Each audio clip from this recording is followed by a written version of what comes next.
विवाद पर कनाडा के पूर्व अधिकारी माइकल रूबिन का बयान सामने आया है, जिसमें माइकल रूबिन ने साफ तौर पर कहा है ट्रूडो में अगर वाकई में दम है तो इंडियंस को निकाल के दिखाना अपने मुल्क से। ये छोटे मोटे पटाखों से इंडिया का कुछ भी नहीं होता। भारत दोहरी शहरियत की इजाजत नहीं देता। तो मोदी जी इतनी जल्दी काबू नहीं आते, वो कोई छोटी चीज नहीं है। विवाद पर कनाडा के पूर्व अधिकारी माइकल रूबिन का बयान सामने आया है, जिसमें माइकल रूबिन ने साफ तौर पर कहा है कि कनाडा के खिलाफ भारत का पलड़ा भारी है। निज्जर आतंकवादी था Hardeep Singh Nijjar was not simply a plumber any more than Osama bin Laden. Recently we're going to choose India. Prime Minister Trudeau, I think, has made a huge mistake. तो Jamal Khashoggi Saudi अरब का एक dissident journalist था, Washington post के लिए काम करता था, Washington में रहता था, उसको तुर्की में मार दिया। क्या कर लिया सऊदी अरब का? किसी ने भी कुछ नहीं किया। तो देखिए, दुनिया अपने मफादात को मुआशियात की नज़र से देखती है। हमें हर वक्त हम कुछ नहीं कर पाएंगे इसमें। ये ट्रूडो में अगर वाकई में दम है तो इंडियंस को निकाल के दिखाना अपने मुल्क से। मैं चाहता हूँ करे, वो कभी भी नहीं करेगा, क्योंकि वो करेगा ना तो उसको सालाना $4.5 बिलियन का लॉस है सिर्फ इंडियन स्टूडेंट से। तो हजम नहीं हो रहा ना कि इंडिया ऊपर जा रहा है, ठीक है, उनसे तो हजम नहीं हो रहा। जाहिर सी बात है, कोई ना कोई वो इशू उठाएंगे, कोई ना कोई, मगर अब इंडिया को फर्क पड़ने वाला कुछ भी नहीं है।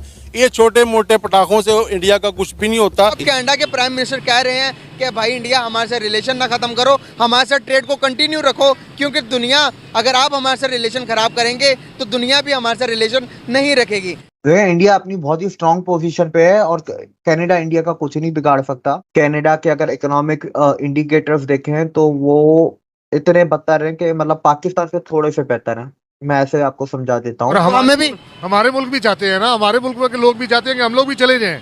यहाँ पे रुकना कोई भी नहीं चाहता, यहाँ पे सिर्फ वो रुके हैं जो बाहर जा नहीं सकते। अब रिलेशन बेहतर होने चाहिए इंडिया के साथ। हमारे तो कभी बेहतर हो ही नहीं सकते, जब से 70 साल हो गए हैं, कभी बेहतर नहीं हो सकते। नमस्कार दोस्तों, कनाडा और भारत के विवाद में अमेरिका भारत के साथ कंधे से कंधा मिलाकर खड़ा है। अमेरिकी विदेश मंत्रालय भारत का साथ देते हुए कनाडा को बड़ी फटकार लगाई है। अमेरिकी विदेश मंत्रालय का कहना है कि भारत के ऊपर जो कनाडा आरोप लगा रहा है वो बेबुनियाद है। उनका कहना अभी कनाडा कोई सबूत पेश नहीं कर पाया और ना ही उनके पास कोई ठोस सबूत होने का दावा है। कनाडा को कड़े शब्दों में फटकार लगाते हुए कहा कि निज्जर कोई साधारण आदमी नहीं था, वो एक आतंकवादी था, एक हत्यारा था, चाहे किसी भी देश का हो। वैसे भी कनाडा को भारत के खिलाफ अभी तक कोई सबूत नहीं मिला। जब तक कोई सबूत नहीं मिल जाता तब तक किसी देश पर आरोप लगाना गलत है। कनाडा भारत से पंगा लेकर काफी बुरा फंस गया। वहाँ की पब्लिक भी ट्रूडो की काफी आलोचना कर रही है। शहजाद साहब ने बहुत अच्छी तरह समझाया कि किस तरह भारत इसराइल की पॉलिसियाँ इसराइल को कॉपी कर रहा है। 10 साल से कर रहा है, लेकिन कभी किसी ने आवाज़ नहीं उठाई। आज ये मामला क्यों अहम हुआ? 2 बातें हैं। एक तो आप ये देखिए कि हरदीप सिंह कनाडा का शहरी था, सिर्फ कनाडा का शहरी था। भारत दोहरी शहरियत की इजाज़त नहीं देता। इंडिया के ऊपर एक बयान देता है कनाडा का कोई भी जो बयान दे रहा है, अब उसके ऊपर इंडियंस क्या गैरतमंद है भाईजान के वो सारे खड़े हो गए। उन्होंने कहा हमने कनाडा में रहना ही नहीं है अगर हमारे मुल्क के ऊपर बात आती है। आबिद अली को फॉरेन मिनिस्टर बनाइए 6 महीने के लिए, मैं आपको इंडिया के साथ तल्लुकात बेहतर करके दिखाऊंगा, क्योंकि इंडिया वालों को मैं जान चुका हूं भाईजान। ये लोग प्यार से अपनी जान भी दे देंगे, इनसे प्यार से चलो, जैसे मर्जी लेके चलो।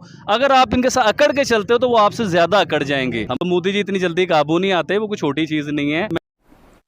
कल महिंद्रा ने अनाउंस कर दिया, कल आनंद महिंद्रा ने कर दिया कि हमारी जितनी भी इन्वेस्टमेंट है कनाडा में, हम सारी इन्वेस्टमेंट्स को खत्म करके वहां से अपनी इन्वेस्टमेंट खत्म कर रहे हैं। अभी तो ये शुरुआत है। एक कंपनी आई है इंडिया में, ऐसी हजारों कंपनी है, वो इन्वेस्टमेंट बाहर निकालेंगी। इंडियन गवर्नमेंट जो इम्पोर्ट करती है, थोड़ा बहुत जो भी इम्पोर्ट करती है, वो इम्पोर्ट्स भी खत्म होंगे कनाडा के। इसकी अकल ठिकाने लगानी है जस्टिन ट्रूडो को।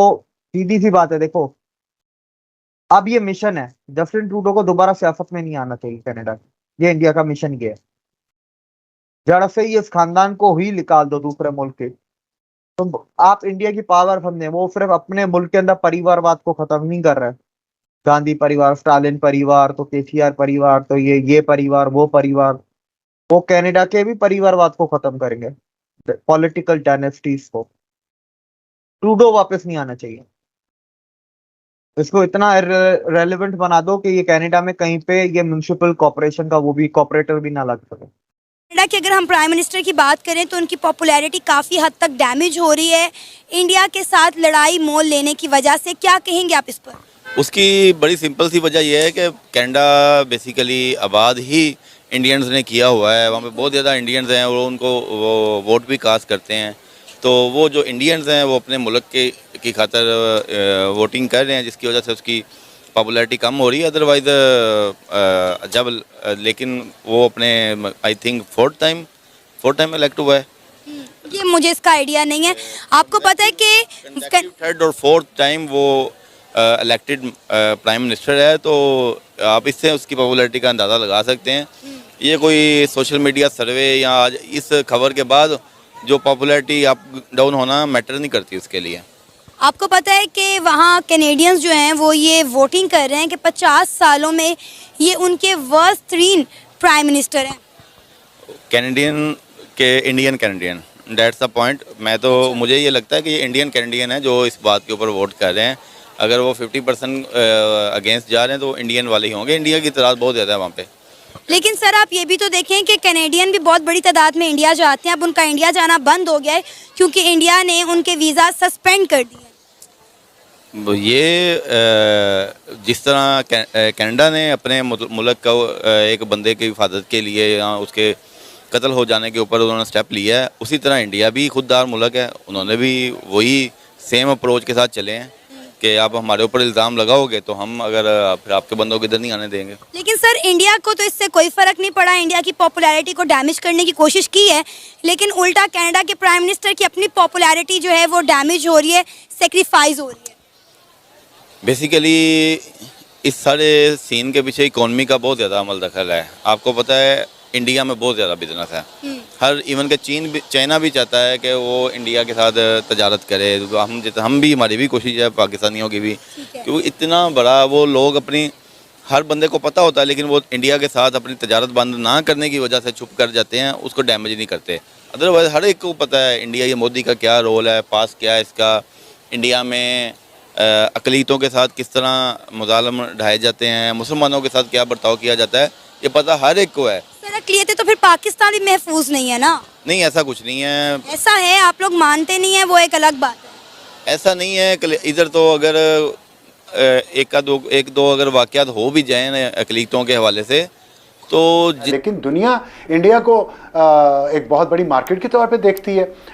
इंडिया से इंपोर्ट एक्सपोर्ट पूरी दुनिया को हो रही हैं और दुनिया की सबसे ज़्यादा आबादी इस वक्त इंडिया की है, तो उसको कौन खोना चाहेगा? यहाँ पे एक स्टेबल गवर्नमेंट है, जहाँ पे स्टेबल डेमोक्रेसी है, जहाँ पे इस तरह मिलिट्री कूज नहीं होते, जहाँ पे जुडिशल कूज नहीं होते, और वहाँ एक सिस्टम चलता है। 10 साल मोदी रहा है ना, तो इससे स्टेबिलिटी आती है, दुनिया को मैसेज मिलता है कि भी एक लीडर है उनका, अब अगले 5 साल भी शायद उसको मिल जाए। तो ये जो 15 साल का एक रन है उसका, इसका इंडिया को तो फ़ायदा हुआ।